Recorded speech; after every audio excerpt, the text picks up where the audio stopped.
Art for art's sake, money for God's sake, not just a 70s pop lyric, more a mantra for Britain's creative sector. But where should that money come from, especially in a time of austerity? There is a view that the current model of state funding is bloated, London-centric and ripe for replacement by generous private backing, seen in places like the United States. Equally strident voices, however, say public money is what keeps the arts vibrant and accessible. We sent our David for a stroll along the South Bank to find out more.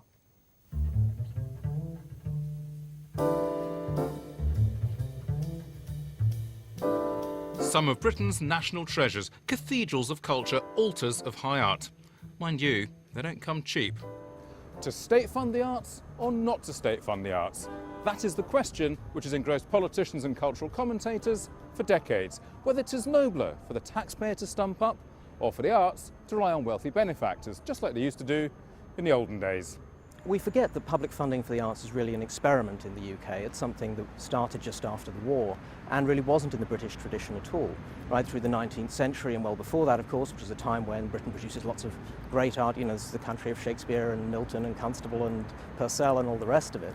There was always the view that the state stands back from the art. But even Shakespeare accepted state funding from the Lord Chancellor of his time. And today's theatre impresarios think he might have been onto something. It's only the state, and the empirical evidence is there, that will back something that hasn't yet existed. And the new is where the unknown, the untested, is where the biggest hits come from. I know this because when we did Warhorse, it really was a few people wandering around a room in our R&D centre with cardboard boxes on their heads.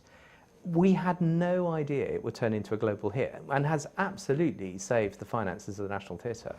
The Arts Council in England is facing a 5% cut in its government funding, but it's still likely to receive more than 348 million of our tax pounds this year. However, some people think it's time for someone else to pick up the tab. There's all sorts of commercial models. I also think we're much richer than we've been before. There's a lot more super wealthy people in London. There's lots of room for modern forms of patronage. But the problem is that when you have arts funding through the state, it rather crowds out other alternatives to some extent. Whatever the rights and wrongs of state funding, though, both Mark and Nick agree on one thing. It's probably here to stay.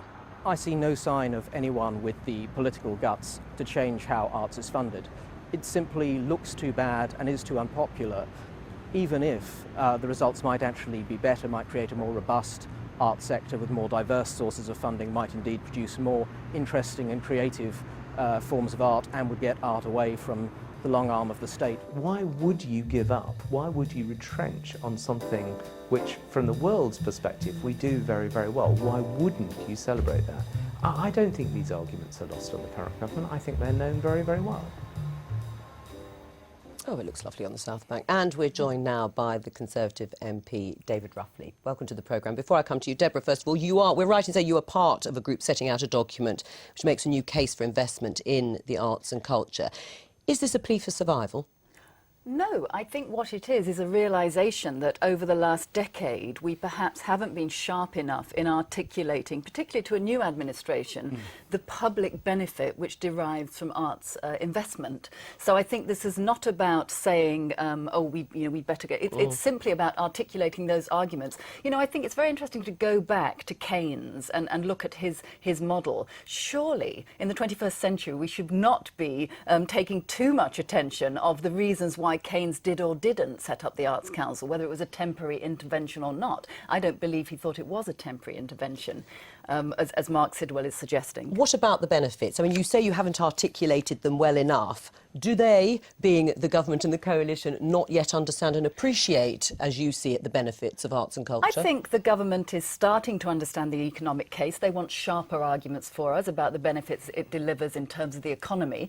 But I think where we need to do more work and get more evidence is around the public benefits that derive from the arts. So we know that in terms of educational attainment, that students from low-income families are 3 times more likely to get a degree if they study the arts. It improves cognitive abilities. We know that it drives urban regeneration. We know that it has a positive impact on social inclusion, health and well-being. So all of those things, there is emerging evidence, but we need to gather that evidence and support Maria Miller and colleagues in government who I believe want to support the arts. Are you convinced, David Ruffley, about the economic and social well-being benefits of the arts? I think 2 points on which we agree. First of all, it isn't just an economic sector of the economy, though it can be, but that's not all it is. The second thing is we're world class. Yes. Our music, our theatre and other performing arts. My concern is that we are not looking at new diverse ways of funding, because the taxpayer can't, in these tough times, and this austerity is going to go on for several years now, we can't rely on the taxpayer. All parts of government is being cut back, and DCMS should be no exception. The good news is that arts and business say that only 2% of philanthropically active individuals give to the arts. Right, well, why is that? I mean, we're not like America in that sense. There isn't a history, is there? There isn't a sort of cultural heritage. But aren't there tax benefits for people giving so much money to the arts in America that don't exist here? I think that's true, and I think we should look at the tax regime. But I think, you know, I do agree with Deborah that the arts sector has sharpened its act up. It realises how it can monetise with online streaming of all sorts of ways of getting more money from performances, but that on its own won't do it. Right. And we need more individuals behaving more like America. Right, but that is obviously relying on those people coming forward. Deborah, you may see your funding cut before that happens. I think let's take a step back and look at what's happening. Organisations like the National Theatre, certainly the Royal Opera House, particularly organisations in London which can leverage large donations.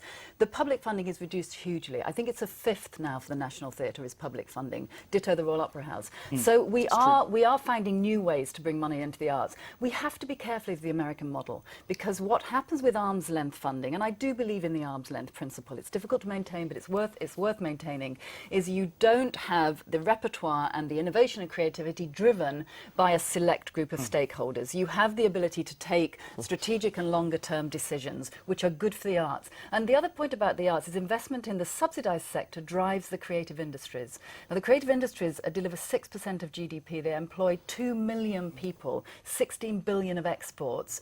26% of their supply chain comes through the subsidised arts sector. That's a powerful argument, isn't it, economically? It is, and the economics show that when the economy was doing well up until 2008, up to the crash, 0.6 billion private sector donations went in to the arts. It was an all-time high, and Labour did terribly well there. It was an all-time high. Now, as the economy recovers in the next decade, I would expect there to be two things: more money for private donations, but secondly, to actually get this measly 2% of philanthropic giving to the arts up. And there's no reason why we can't do that. Do you want to cut public funding? Do you want to cut the level now? Well, it's very interesting.